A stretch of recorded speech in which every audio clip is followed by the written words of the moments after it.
आज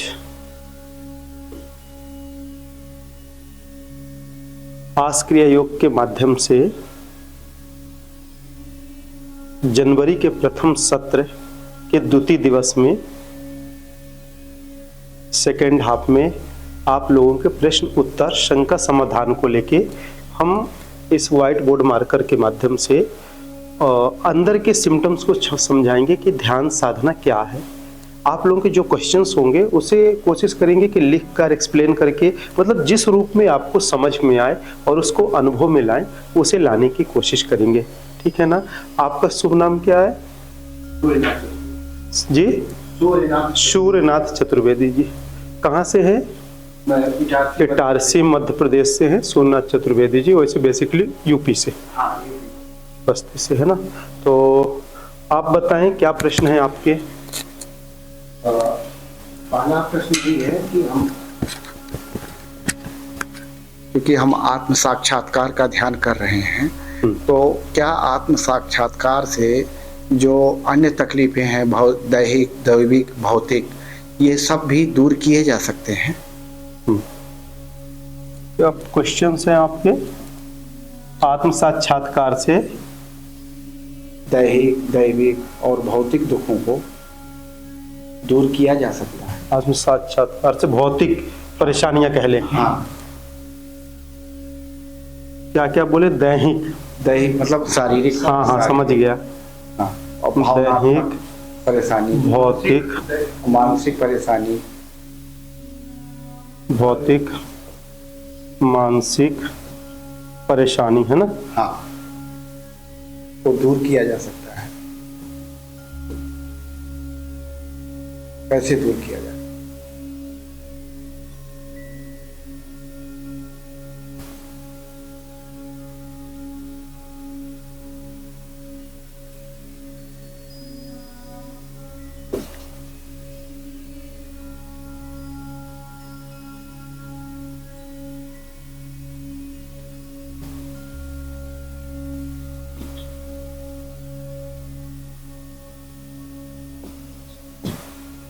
आत्म साक्षात्कार क्या है?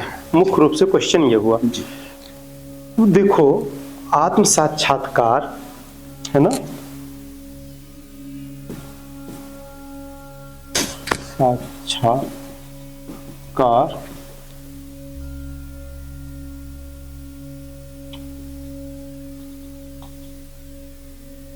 Mean self realisation.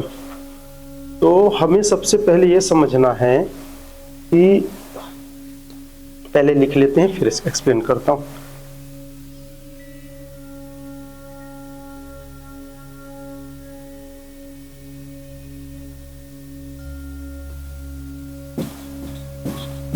रूपी ऊर्जा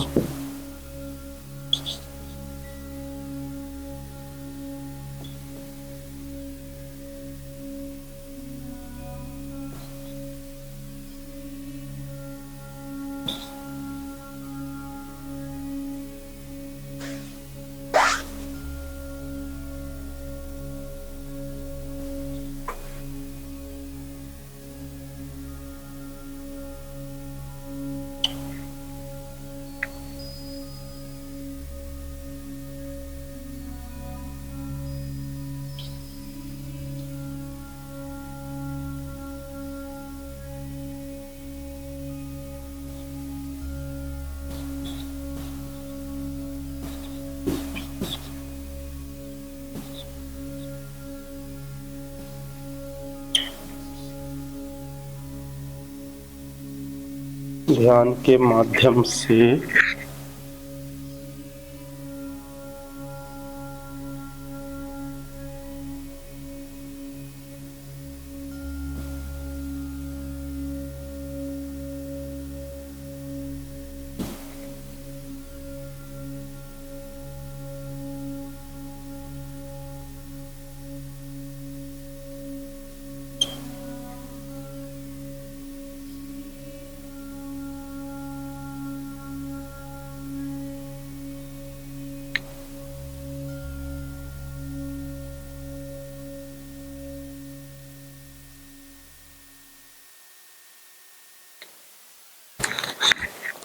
उस ऊर्जा एनर्जी प्रकाश को अनुभूति करके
शक्ति को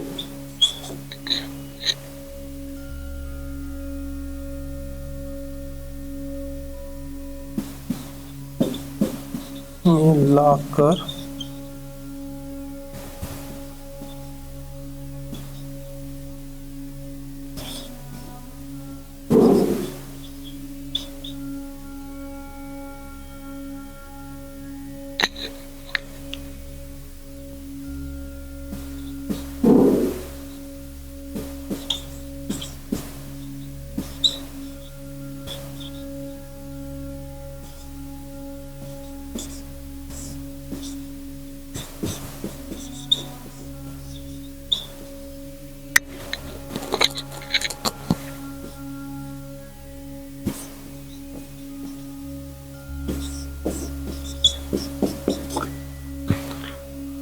देखिए, आपका जो प्रश्न है आत्म साक्षात्कार से दैहिक भौतिक मानसिक परेशानी को दूर किया जा सकता है क्या?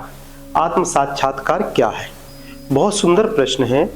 इस प्रश्न का तात्पर्य यह हुआ कि हम सांसारिक मानव प्राणी या आस क्रिया योग के माध्यम से जो हम आत्म साक्षात्कार करना चाह रहे हैं, तो इससे फायदा क्या है? भाई, हम लौकिक भौतिक को छोड़ दें, यदि इस ब्रह्मांड के कोई प्रकाश को ऊर्जा को देख लें तो उससे हमको फायदा क्या है? सिंपल सा मेथड है कि लोग सोचते हैं, है ना, जैसे सर्विस करते हो, यदि सैलरी न मिले तो कहेंगे नौकरी करने से क्या फायदा जब मिलेगा नहीं। यदि हम सांस लेते हैं, जिंदा न रहें तो सांस लेने से क्या मतलब है ना। ठीक इसी प्रकार आपका प्रश्न लाजमी है और आपके इस प्रश्न के माध्यम से काफी लोगों की इसकी जानकारी लगेगी, काफी लोग इसको समझ पाएंगे। तो देखो, आत्म साक्षात्कार, सेल्फ रियलाइजेशन, आत्मा रूपी ऊर्जा, एक प्रकाश की अनुभूति, जिस ऊर्जा से हमारा भौतिक शरीर सजीव है ना। हमारा शरीर कहे से सजीव है? आत्म प्रकाश रूपी ऊर्जा से। कई लोग यही नहीं जानते कि आत्मा का स्थान शरीर में कहाँ है। अभी डायग्राम बना के बताएंगे हम उसको। सजीव है, हम ध्यान के माध्यम से उस ऊर्जा, एनर्जी, प्रकाश को अनुभूति करके अपने जीवन की भौतिक व लौकिक परेशानी से मुक्ति पा सकते हैं। साथ ही स्वयं की ऊर्जा रूपी शक्ति को अनुभव में लाकर संसारिक के साथ ब्रह्मांड के अनसुलझे रहस्य को जान सकते हैं। कितनी बड़ी बात है कि यदि हमारा आत्म साक्षात्कार हो जाता है किसी भी रूप से, हम तो आस्क्रिय योग के माध्यम से कराते हैं, क्योंकि असे आत्मा ससे साक्षात्कार, अर्थात आत्म साक्षात्कार मीन्स सेल्फ रियलाइजेशन। तो आस मतलब नाम ही, और जहां आशा ही आशा हो, निराशा नहीं हो, जहां पॉजिटिव ही पॉजिटिव वाइब्रेशंस हो, उसका नाम है आस्क्रिय योग। और यह हजारों वर्ष पुराने ऋषि मुनियों की पद्धति है, ऋषि मुनियों की परंपरा अनुसार यह ज्ञान है हमारे सनातन का। परंतु यह हर मानव प्राणी के लिए है, हर मनुष्य के अंदर आत्मा है, ऊर्जा है, प्रकाश है, हर इंसान इसे कर सकता है। तो एक ये सिंपल तो समझ में आ गया कि आत्म साक्षात्कार से हम अपने सांसारिक जितनी भी परेशानियां हैं, इन परेशानियों को हम क्या कर सकते हैं? दूर, थोड़ा तेज बोलो, दूर कर सकते हैं ना, दूर कर सकते हैं। उसके साथ और क्या कर सकते हैं? ब्रह्मांड के रहस्यों को भी जान सकते हैं, ब्रह्मांड के अनसुलझे रहस्य को जान सकते हैं। अभी हमने फिजिक्स, केमिस्ट्री या ज्योग्राफी में मेन रूप से हमने यूनिवर्स के विषय में पढ़ा, लोगों से सुने, साइंस की कुछ हिस्ट्री को सुने, इसरो के माध्यम से, रिसर्चर के माध्यम से, नासा के माध्यम से, और भी डिफरेंट टाइप स्टेट कंट्रीज में जो एक रिसर्च सेंटर है, साइंटिस्ट बैठते हैं जो खोजी हैं, उनके विषय में सुने। आप ये क्यों भूलते हो कि आप लोग भी साइंटिस्ट हैं, और आप लोग भी एक ऐसे साइंटिस्ट हैं जो वो नहीं खोज पाए वो आप खोज सकते हैं। अब कैसे?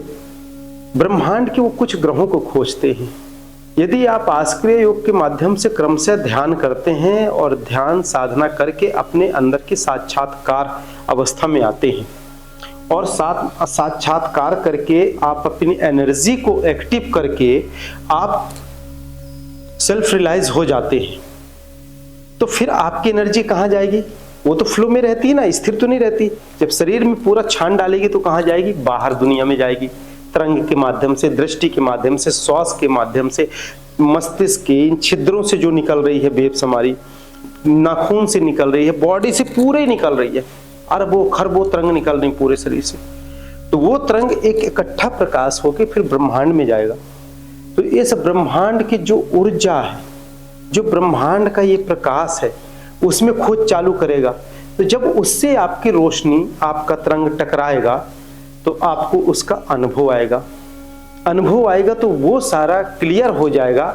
जो अभी आप कल्पना में सोच रहे हैं वो किस में हो जाएगा? फिर वास्तविकता में आ जाएगा। तो किस्सा कहानी क्या हो जाएगी? समाप्त हो जाएगी। सारे अनसुलझे रहस्यों को पर्दा कौन उठा सकता है? आप सब बैठे हैं जो मनुष्य प्राणी वो, और वो कैसे? आत्म साक्षात्कार करके। जैसे कि हमारे जो साइंटिस्ट हैं, वैज्ञानिक हैं, हमारे विश्व के सभी की बात कर रहे हैं हम, है ना, कोई व्यक्ति विशेष की नहीं कह रहे। उन्होंने जितना भी जो भी खोजा, आज हमारा जो दुनिया, पृथ्वी ग्रह की जो रंगीन दुनिया दिखाई दे रही है, ये लाइट है, जहाज है, सैटेलाइट्स है, टावर है, मतलब डिफरेंट टाइप ऑफ इन्वेंशन है ना in this world, in this earth. तो किसने किया? इंसान ने खोज किया। और जो भी पदार्थ से उन्होंने बनाया, इस धरती से लेके ही बनाए। कोई मिट्टी से बना, कोई पेट्रोल से बना, कोई आग से बना। मीन्स सब चीज का आविष्कार 5 एलिमेंट से हुआ है। मानते हो ना 5 एलिमेंट से हुआ है? कौन कौन सा 5 एलिमेंट्स बताइए? पृथ्वी, अग्नि, जल, वायु और आकाश। Very good. पृथ्वी से हमें कितने सारे पोषक मिनरल्स, जल, कैल्शियम, क्या नहीं मिलता? खाने की भी चीज और ये भी चीजें, है ना, इंडस्ट्रियल में भी, मतलब जो भी हम लोग उपयोग करते, यंत्र तंत्र जो भी है सब आग से। कोई भी इंजन बनता है तो उसमें भी पृथ्वी 5 एलिमेंट्स का ही उपयोग होता है ना। छित, जल, पावक, गगन, समीरा, 5 एलिमेंट्स। फायर हो गया, अर्थ हो गया, एयर हो गया, स्काई हो गया, और एक और क्या? वाटर, है ना। There 5 elements. तो इस 5 एलिमेंट से हम लोग जेट्स इंजन बनाए, चाहे कुछ भी फ्यूल फ्लुक तो होता है, आग तो जलती है, या किसी में पानी का सहारा तो होता है। गाड़ियां चलती हैं तो उसमें भी हम अपन पानी को ही फ्लो करते हैं। नेचर चीज ही उसको कूल कर पा रही है, कोई ठंडा हवा लगा के कूल नहीं कर पा रहे, भले वो खौलता रहे पानी, है ना बात सच। तो कहने का तात्पर्य, जब हमारे जो साइंस हैं, जो वैज्ञानिक हैं, जिन्होंने जो खोजा, इस 5 एलिमेंट से खोजे। अब हमारा ये बॉडी किससे बना हुआ है? हमारा बॉडी किससे? 5 एलिमेंट से बना हुआ है। तो जब 5 एलिमेंट्स से हमारा ये बॉडी बना हुआ है, 5 तत्वों की काया से ये हमारे शरीर का निर्माण हुआ, और इस पृथ्वी ग्रह में जितना भी निर्माण हुआ वही 5 तत्वों की से ही बना हुआ है। 5 एलिमेंट से ही पूरा आविष्कार है। चाहे आप फ्लाइट ले लो, चाहे जहाज ले लो, चाहे रॉकेट ले लो, चाहे बारूद ले लो, चाहे यूरेनियम ले लो, चाहे पेट्रोल ले लो, चाहे डीजल ले लो, चाहे स्टील ले लो, चाहे कुछ भी ले लो, चाहे कॉपर ले लो, चाहे जो कॉइल बनता है बिजली फ्लूएंट का वो ले लो, और लास्ट में करंट भी कैसे पैदा करते हैं? नेचर फ्लो कहाँ से देते हैं? वाटर का ही प्रेशर से देते हैं, क्योंकि स्टार्टिंग रोटेशन के लिए कुछ प्राकृतिक का नेचर तो चाहिए ना, तो उसी से देते हैं। फिर एक इंजन स्टार्ट होने के बाद करंट बना के, उस करंट से फिर आप 20 मोटर स्टार्ट कर सकते हो। बट स्टार्टिंग कहां से हुआ? 5 एलिमेंट्स के ही कोई ना कोई एक पदार्थ से, है ना। तो हमारा बॉडी भी किससे बना? 5 एलिमेंट से। तो अभी तक जो संसार में आविष्कार हुआ हमारे वैज्ञानिक किए, तो किससे किए? इस पृथ्वी के ही पदार्थों से किए। और उसको कौन उपयोग कर रहा? हम मनुष्य प्राणी ही उपयोग कर रहे हैं। तो जब हम मनुष्य प्राणी ही उपयोग कर रहे हैं और उन्होंने आविष्कार करके दिया, तो ये हमारा शरीर भी तो एक आविष्कार का एक विज्ञान है। तो हम इस विज्ञान को समझें ना, इस साइंस को समझें, इनर साइंस को समझें। हमारा इनर साइंस क्या है, हम कौन हैं, और इस इनर साइंस में कमांडिंग किसकी है? किसकी कमांडिंग है बताइए? आत्म रूपी ऊर्जा की, है ना। एक सोल रूपी एनर्जी है जिसकी कमांडिंग है। तो जब सोल रूपी एनर्जी है जिसकी कमांडिंग है, तो क्यों ना हम उस कमांडिंग को ही एक्टिव कर लें, तो हम पूरे साइंटिस्ट बन जाएंगे। और जब हम पूरे साइंटिस्ट बन जाएंगे तो हमारे लाइफ के पूरे डाउट समाप्त हो जाएंगे, और फिर हम क्या बन जाएंगे? क्रिएटर बन जाएंगे। क्या बनेंगे? क्रिएटर बनेंगे, आविष्कारक हो जाएंगे। यही टेक्नोलॉजी एक कंट्री है जो सबसे ज्यादा अपनाती है, जिसे हम जापान कहते हैं। जापान में घर घर आविष्कारक है। सबसे ज्यादा भूकंप का झटका सहने वाला देश है। सबसे ज्यादा तकलीफ वहां है, पर सबसे ज्यादा डेवलप है। उसके पीछे कारण क्या है? क्रिएटर होना, आविष्कारक होना, जुनूनी होना। हम जब तक जुनूनी नहीं होंगे, अपने विल पावर को नहीं समझेंगे, जब तक हम लाइफ में नहीं कर सकते। बात समझ में आ रही ना? जापान की एक टेक्नोलॉजी है कि वो क्या करता है कि जैसे आम इंसान है, हम बैठे, मैं बैठा हूं या आप बैठे, आप बैठे हो चेयर में, सोचते हो कि यार मेरे को कल एक पेन ऐसा बनाना है, आविष्कार करना है, जो पेन बिल्कुल यूनिक होना चाहिए। वो क्या करेगा? सोचेगा, विचार लाएगा, ऐसे कर करके फिर डायग्राम उठाएगा, ऐसे करके डायग्राम बनाना चालू करेगा। फिर वो डायग्राम के साथ क्या करेगा? हम क्लियर कर ले।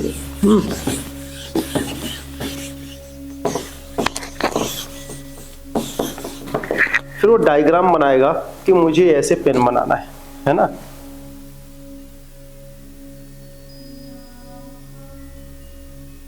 ठीक है, यहाँ पास मुझे ढक्कन लगाना है। अब वो बनाते बनाते पेन का डिजाइन करते करते क्या करेगा? एक अच्छी डिजाइन देगा, रात भर सोचा, सुबह मार्केट से जाएगा, कुछ सामान खरीदेगा और उसको डिजाइन को प्रैक्टिकल में ले आएगा पेन बनाने के लिए, जैसे है ना, पेन बनाने के लिए। फिर उसको बाद में डिजाइन को क्या करेगा? पेटेंट करा लेगा। फिर उस पेन को खुद बनाएगा, फिर उसकी एक छोटी सी मशीन लाएगा, खुद बनाएगा। फिर उसको बनाने के बाद क्या करेगा? मार्केट में ले आएगा। जब वो मार्केट में आएगा तो लोग आश्चर्य मानते हैं कि यार कितनी सुंदर पेन है, किसने बनाई? बोलेगा मैंने। अच्छा, इसका डिजाइन कहाँ से पाया तूने? कौन दिया डिजाइन? बोले कोई नहीं दिया, मैंने खुद ही बनाया डिजाइन। तो फिर ये मशीन कहाँ से लाया?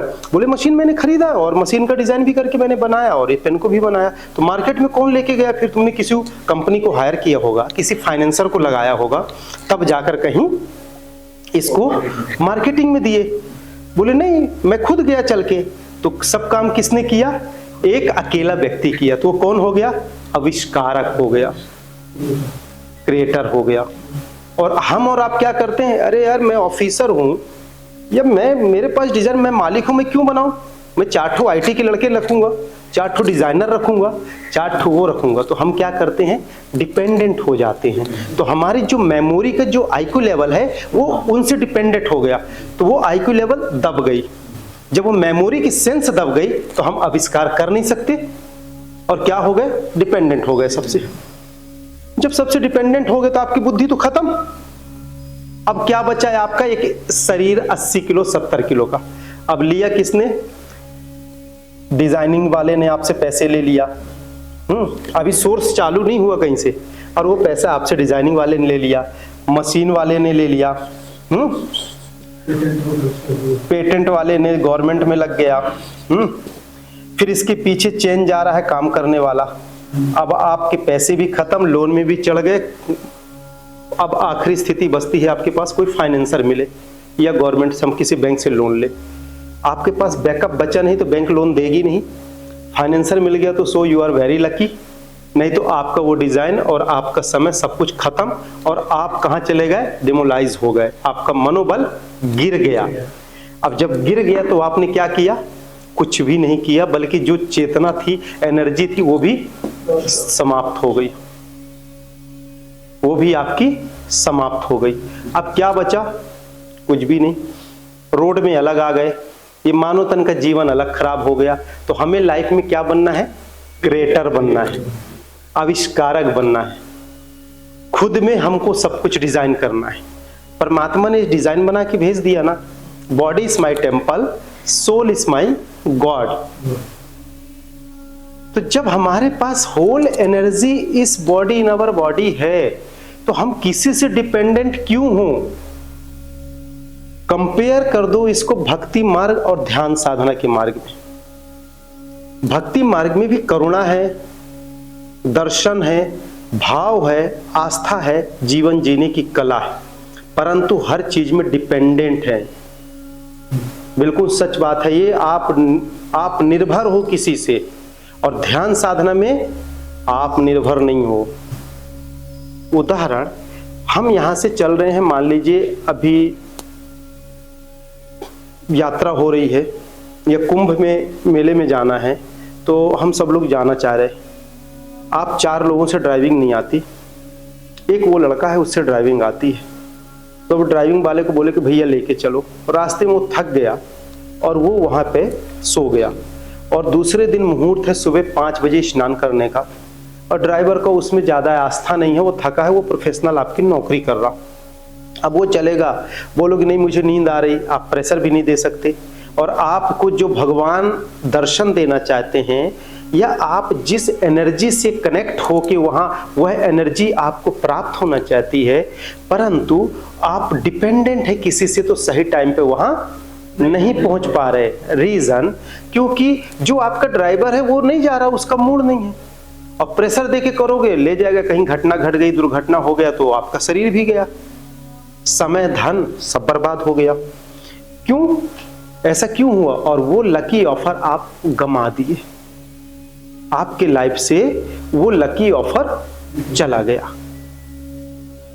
अब माथे में हाथ पटक रहे हो, गुस्सा आ रही है, भड़बड़ा रहे हो जाने को, पर आप पहुंच नहीं पा रहे। क्यों नहीं पहुंच पा रहे? क्योंकि ड्राइविंग आपसे नहीं आती, आप किसी से डिपेंडेंट हो, है ना, दूसरे पर निर्भर हो गए।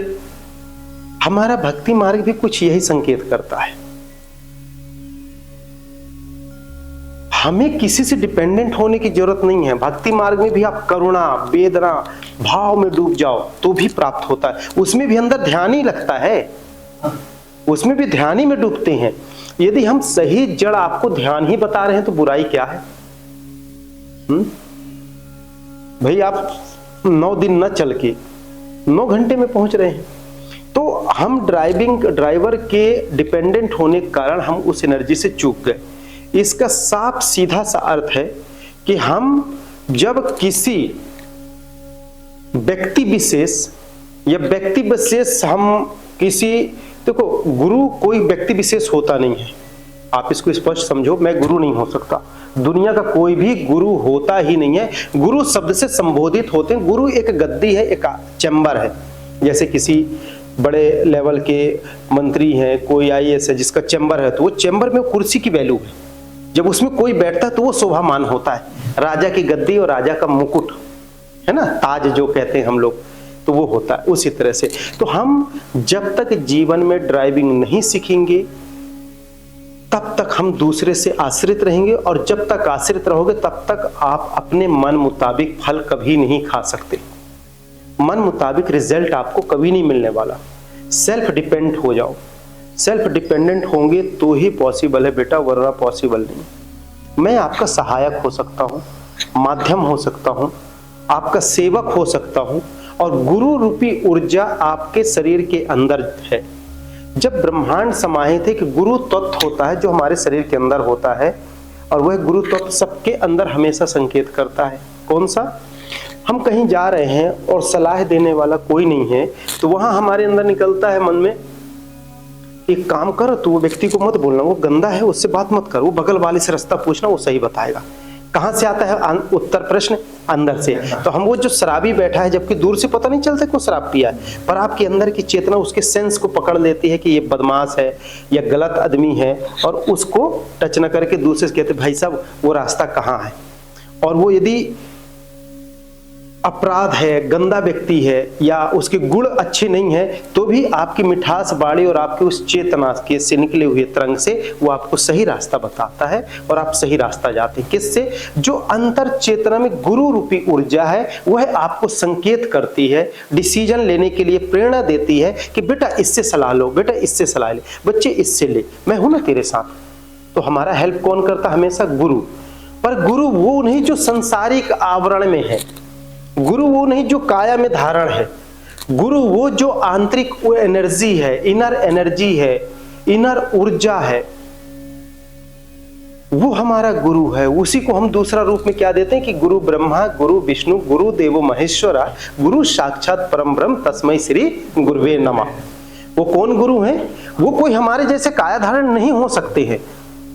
अपने अहंकार में, अपने मद में, अपने शोहरत में, अपने एटीट्यूड में, अपनी विरासत में हम कहते जरूर हैं कि मैं गुरु हूं, बट ये जीवन का सबसे बड़ा भ्रम है। गुरु रूपी ऊर्जा हर मनुष्य के अंदर समाहित है। आप लोग अपने अंदर के गुरु तत्व को जागृत करो और स्वयं डिसीजन लो कैसे चलना है। फिर हम इस 5 तत्वों की काया से, जिसको गुरु शब्द से संबोधित करके कि हम गुरु के रूप में स्वीकारते हैं, उसके देह को और देह के अंदर की ऊर्जा को, तो वह ऊर्जा और आपके अंतर शरीर के बाहर अंदर की ऊर्जा और गुरु के जो 5 तत्व काय के गुरुदेव के रूप में हम पूछते हैं, संत, महात्मा, ज्ञानी, विद्वान, तो उनसे वह ऊर्जा कनेक्ट होती है और हमको दिशा मिलती है, जिससे हमारा भौतिक शरीर भी एक अच्छे मार्ग की ओर जाता है।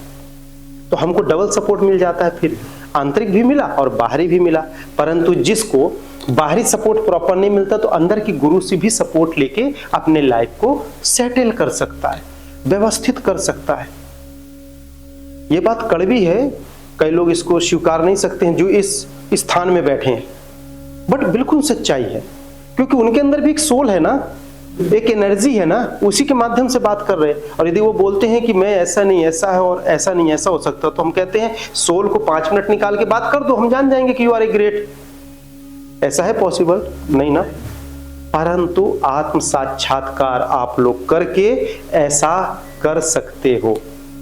क्या कर सकते हो? हर कार्य में सफलता पा सकते हो आत्म साक्षात्कार करके, स्वयं की अनुभूति करके। और आप लोगों की साक्षात्कार अनुभूति हम नहीं करा सकते और दुनिया का कोई भी नहीं करा सकता। बेटा खाना आप खाओगे तो आपका पेट भरेगा, मुंह में चबा के कोई देगा तो खाओगे? नहीं खाएंगे ना। कितना भी घनिष्ठ हो, कितना करीब हो, कितना भी फेवरेट डिश रखा हो, नहीं खाओगे ना। खुद के चबा के खाओगे तो स्वाद मिलेगा ना।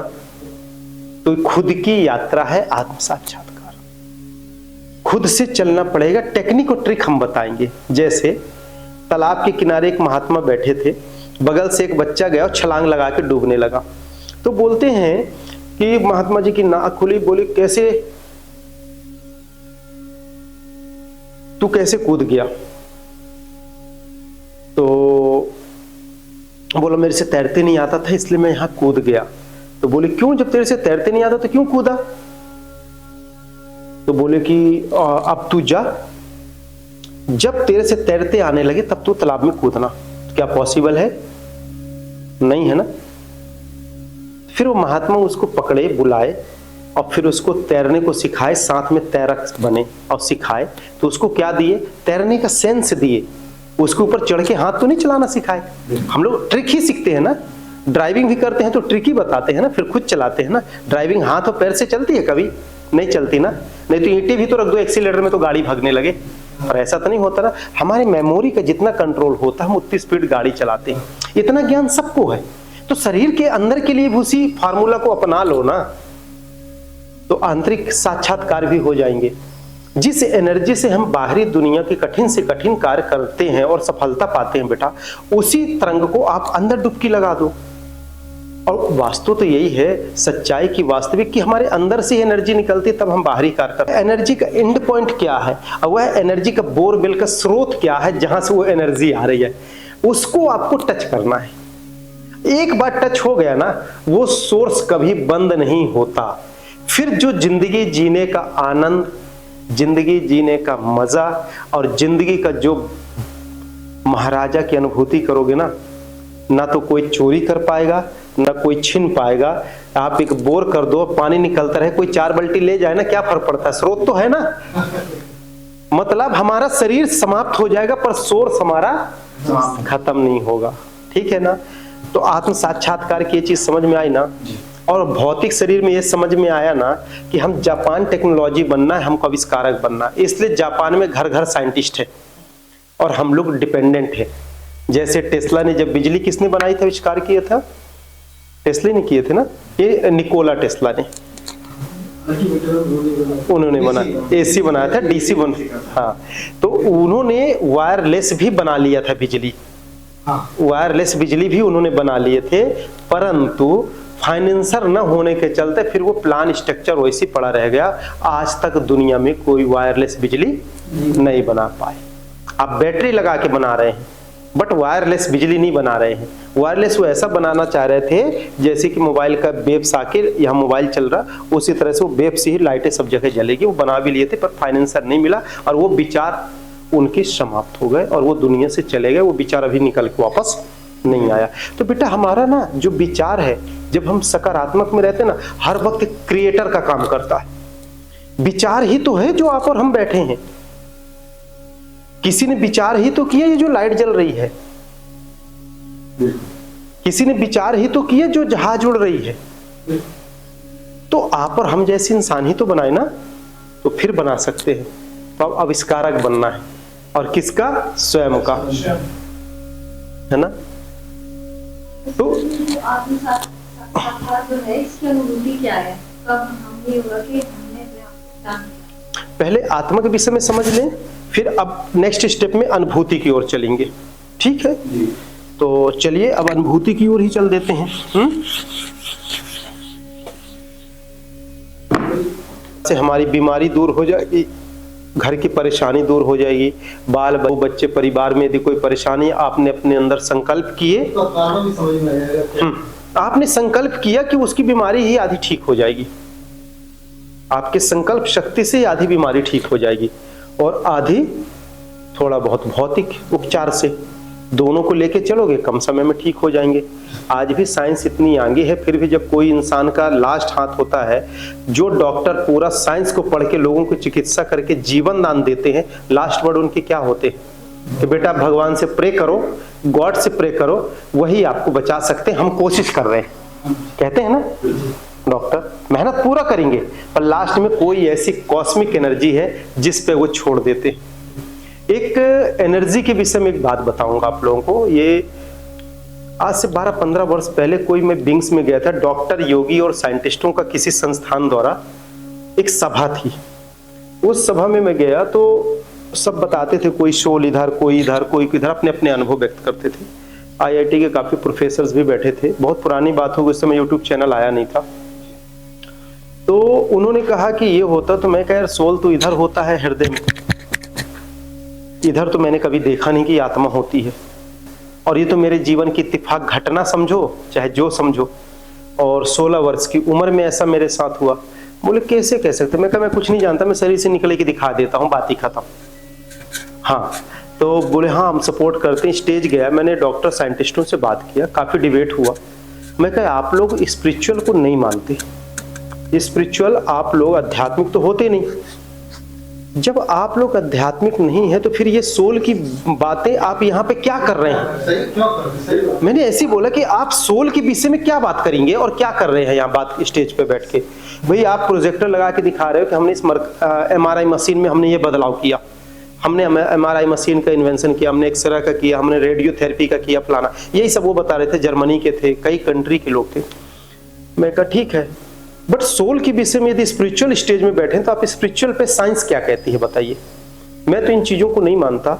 मैं तो यही मानता हूं कि अध्यात्म से ही विज्ञान निकला है, हमारे वेदों से ही निकला है, और हमारे शरीर के सेंस से ही विज्ञान पैदा हुआ।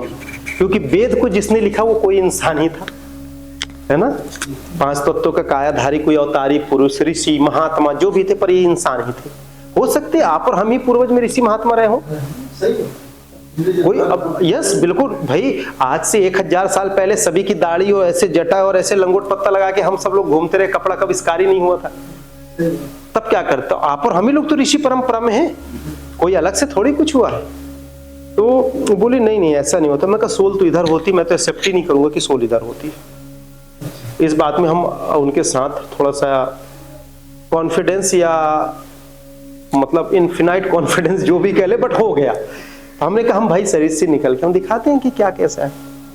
फिर वो लोगों को लगा कि नहीं, तो वो अकेले ले गए डॉक्टर सर वो मेरे को, फिर अकेले अंदर कमरे में बैठ के बात की।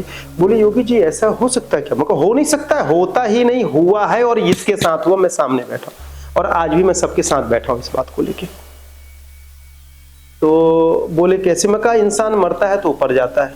हिंदू धर्म की तो माइथोलॉजी ये बोलती है, अनरिलीजियस की भी अपनी अपनी यही बोलती है, पर जो बिग बैंग थ्योरी से जो निकला हुआ एक फार्मूला है साइंस के अनुसार और स्पिरिचुअल के अनुसार, वो लाइट और प्रकाश है।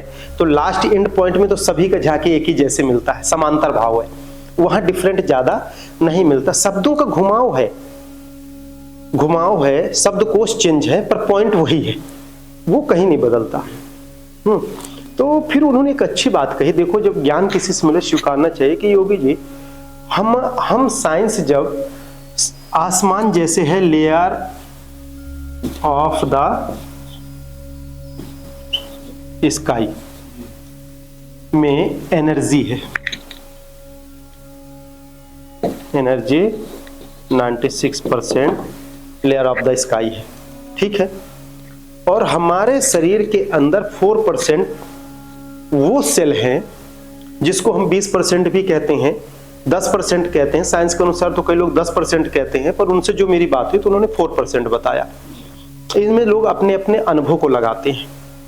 तो जो 6% सेल है, सॉरी ये 94 है कि 96 है, मैं 94 लिख रहा हूं इसको, तो 6% सेल्स है।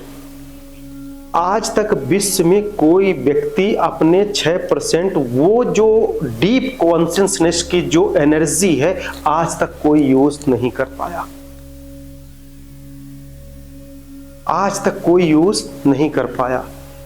चाहे एल्बर्ट आइंस्टीन ले लो, लुईस पॉस्चर ले लो, चाहे हमारे ऋषि मुनि ले लो, मतलब दुनिया के जितने भी है, और उन्होंने 3% या 4% में ही आइंस्टाइन का 4% माना जाता है, 4% माना जाता है। मैक्सिमम आगे तक जितना मतलब E = MC², है ना? तो उनका था E = MC²। इन्होंने स्पेस एंड टाइम को डिफाइन किया मैथमेटिकल फार्मूले। हाँ, अरे हम उससे भी ज्यादा डिफाइन करके देंगे आपको, डोंट वरी, हम उससे भी ऊपर का डिफाइन करके देंगे। अरे उनकी भी चेतन ने तो काम की है और दूसरा चीज थोड़ी काम किया है। हम तो कहते हैं हम आप 4 में से 1 बैठो और हम अभी आपको ये स्केच पेन रखाते हैं और आप लिखना चालू करना, वो इनफिनाइट चीज आप दे दोगे जो कोई नहीं दिया। हम एनर्जी ट्रांसफर करते हैं आप में, सब कुछ पॉसिबल है। करते थे पहले जब आश्रम में शिविर चलता था, 2-4 लोगों को पकड़ते थे, एनर्जी ट्रांसफर करते थे, आधे लोगों को तू ठीक कर, आधे को ठीक कर, आधे को ठीक कर, आधे को ठीक कर और भेज दो घर। करती थी, यही करते थे हम, आज से 10-12 वर्ष 15 वर्ष पहले की बात है। ठीक है, मुझे साइंस तो आती नहीं ना, मैं साइंस पढ़ा और वो अधूरा ज्ञान है मेरे लिए। मेरा जो अनुभव वो एक आंतरिक अनुभूति का है, आत्मा का है, इनर एनर्जी का है, इनर साइंस का है, इनर जर्नी का है, सोल का है, प्राण चेतना का है, ऊर्जा का है। और मैं मानता हूं कि दुनिया का सब आविष्कार इसी से हुआ है। चाहे आइंस्टीन हो या हमारे ऋषि मुनि हो, यदि 2 पैर 2 हाथ के मानव प्राणी ने किया तो इसी एनर्जी से किया। मानते ना बात को? तो हमारा जो 4% एनर्जी है मेमोरी की, इससे ज्यादा कोई यूज नहीं किया और संसार में कितना बड़ा आविष्कार करके संरचना करके रख दिए। और हो सकता है, और मेरा जो मानना है कि ये जो 4% लोग बोलते हैं कि उन्होंने एनर्जी यूज किया, वो 4% भी नहीं है, वो ओनली 0.4% है। ये है नोटेड पॉइंट।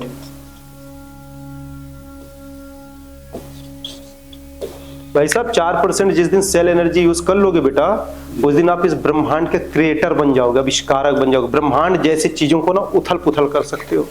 इतना पावर हम इंसान के अंदर है, हमारे मेमोरी के अंदर इतनी पावर है। एक्चुअल वो 4% भी नहीं था, वो 0.4% था, पर उस समय की इतनी हाई लेवल की ना तो मशीन आज तक बनी, ना कोई व्यक्ति ऐसा हुआ जो उसके एक्चुअल परसेंट की गणना कर सके। ओनली फॉर ये 0.% है, 0.4% है, 4% नहीं था, 0.4% था। हकीकत यही है, पर ये लोगों को अनसुलझा लगेगा। हो सकता है मेरा व्यक्तिगत और निजी भाव है, परंतु ये जो मेरे अंदर जो बात है ये सच कह रहा हूं मेरे अपने अनुसार। ये मेरा निजी प्रस्ताव है, मैं किसी की बात का खंडन नहीं कर रहा हूं।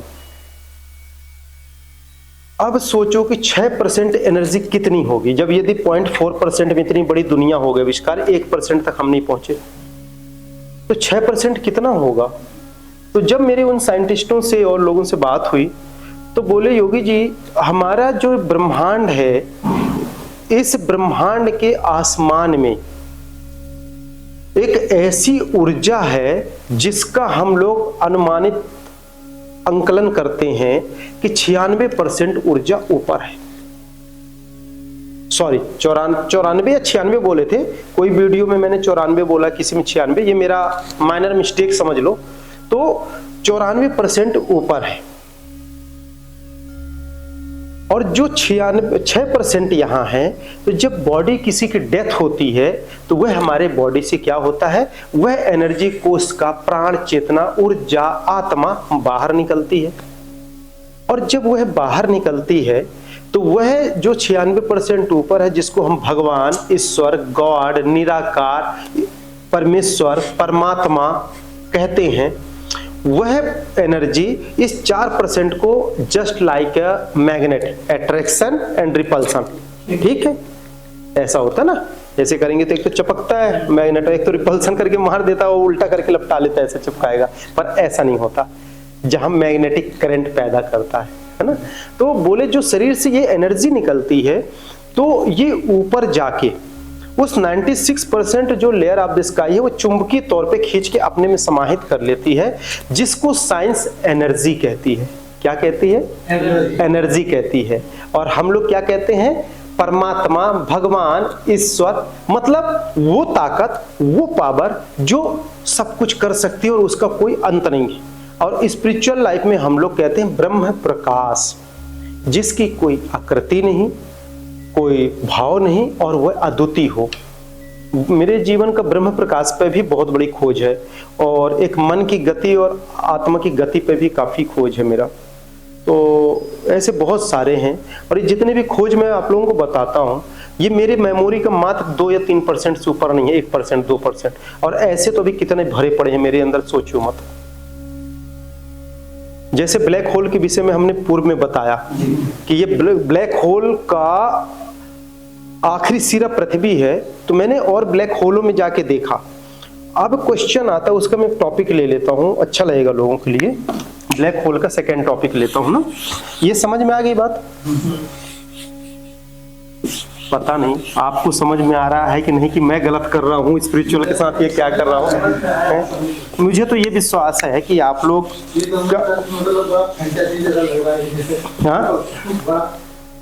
आश्चर्य, बड़ा अच्छा लग रहा है कि जो इस बारे में तो कोई, देखिए अहंकार के विषय नहीं है।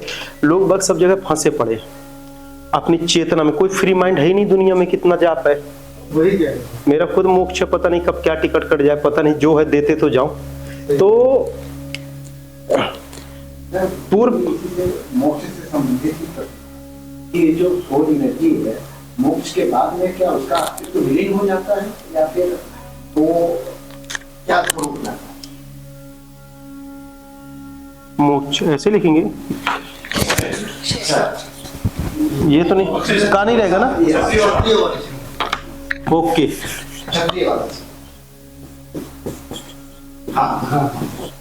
हमारे पास बहुत सारे टीचर हैं हमारा हेल्प करने के लिए। मोक्ष, देखिए मोक्ष में जो हमारा ये बॉडी है,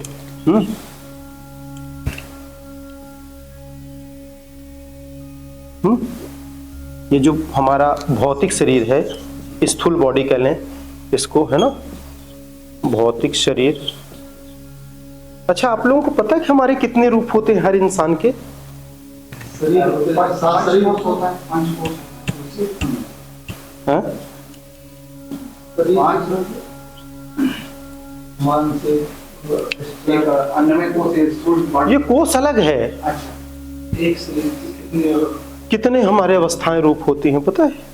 हमारे शरीर के, आज सभी लोग जान लें ये बात, हर मनुष्य प्राणी का 3 रूप होता है और 3 शरीर होता है। और आपको हम आज 4 शरीर बताएंगे, ठीक है? हमारा ये जो बाहरी आवरण है, ये भौतिक शरीर हुआ, इसके अंदर एक ज्योति प्रकाश हुआ।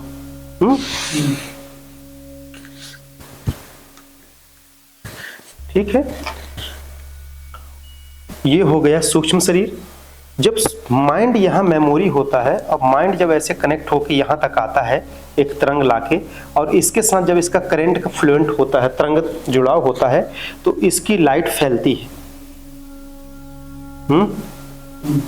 और फैलते फैलते क्या करती है, शरीर के बाहर नहीं निकलती। तो जो ये हमारे शरीर का ये बाहरी आवरण है, ये जो बाहरी आवरण है, इसके अंदर से ये लाल, नीला या श्वेत प्रकाश का पूरा क्या बना लेता है, आवरण बना लेता है, बॉडी बना लेता है, जिसको हम कहते हैं कारण शरीर। कारण शरीर इज द ट्रांसपेरेंट बॉडी, पारदर्शिता शरीर, जो जल नहीं सकता, मर नहीं सकता, कट नहीं सकता, परंतु हम हैं, मतलब वो एनर्जी रूपी शरीर। जब यह कारण शरीर इसके बाहर नहीं निकल पा रहा, बहुत अच्छे से समझना, आप लोगों को आनंद आ जाएगा। और बाहर की यात्रा का भी तरीका बता दूंगा, टेक्निक कैसे बॉडी से निकला जाता है यात्रा के लिए, कैसे निकलेंगे बाहर की यात्रा के लिए। तो ये हमारा कारण शरीर है, एस्ट्रल बॉडी, ठीक है। और ये प्रकाश आत्मा रूपी प्रकाश है, जिसको हम कहते हैं एक ज्योति प्रकाश, है ना।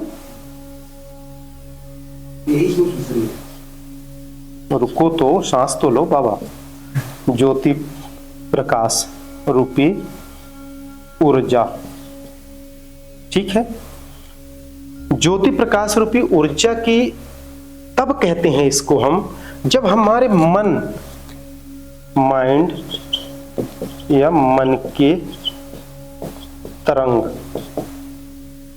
ऑब्लिक में ऊर्जा लिख दो, एनर्जी, है ना,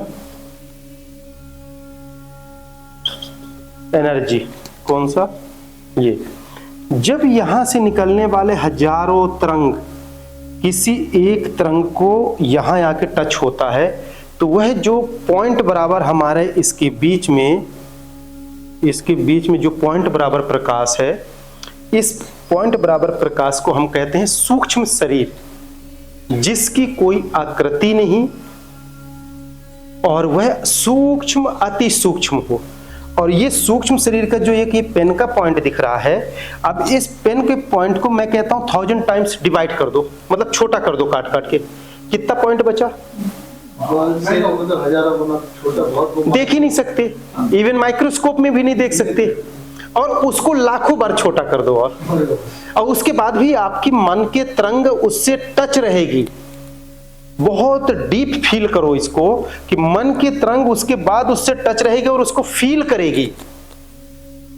बेटा, अध्यात्म ना ऐसा आसान नहीं है। अध्यात्म के सामने विज्ञान बच्चा है, इतना सा, पहले दूसरे का बच्चा है विज्ञान अध्यात्म के सामने।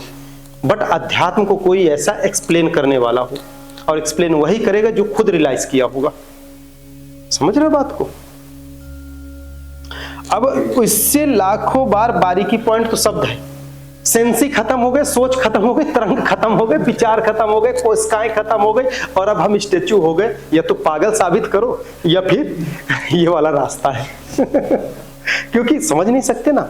तो जो ये छोटा सा रूप है, पेन के पॉइंट को ही उदाहरण लें एक साधारण इंसान के लिए, एक डीप मेडिटेशन करने वाले के लिए, ये हो गया, क्या हो गया? सूक्ष्म। सूक्ष्म, सूक्ष्म जिसकी कोई आकृति ना हो, सूक्ष्म शरीर, है ना। यह सूक्ष्म शरीर या एनर्जी, है ना। पर ये एनर्जी में प्रकाश रहता है, एक बिंदु प्रकाश, जैसे पेन का पॉइंट होता है ना, बहुत छोटा पॉइंट होता है ना, पर उसके अंदर भी एक छोटा सा छर्रा होता है जो गोला गोला घूम के इंक लाता है। यदि वो छर्रे के लेयर को हम निकालें, बहुत अच्छे से समझना, वो जो छोटा सा छर्रा है सुई का, पेन का, पेन कहाँ है,